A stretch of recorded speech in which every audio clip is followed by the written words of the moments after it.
Hey guys, Chlorine King here. I apologize for the wind. It's a pretty windy day. We're getting some bad weather here. I want to show you a really cool filter cleaning attachment for the hose that isn't a pool branded product. I found it in Home Depot. I was instantly intrigued. It's called the Melnor. I'll insert a link to Home Depot, or at least a picture of it, so you can see what I'm talking about. But look, it's really cool. Look how it sprays the water. So we're talking about a cleaner here that not only cleans the face of the pleats, but also the sides. Normally, with a traditional hose, you'd have to spray at angles, but not with this one. Another really cool thing is this all metal construction.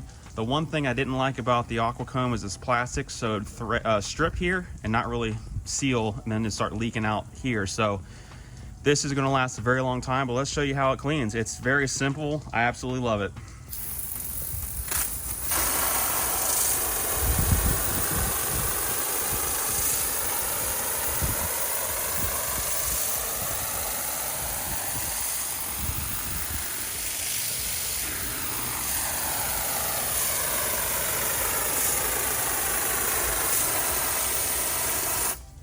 So check that out. Not only are you cleaning a wider space with each pass, but like I said, you're cleaning the sides and the face of the pleats with one single attachment. That's why I absolutely love this thing. So this should speed up your guys' cartridge filter cleaning days. Hope you guys like the video. Stay tuned for more great content and some tips and tricks. And as always, we'll see you next video. Have a great day.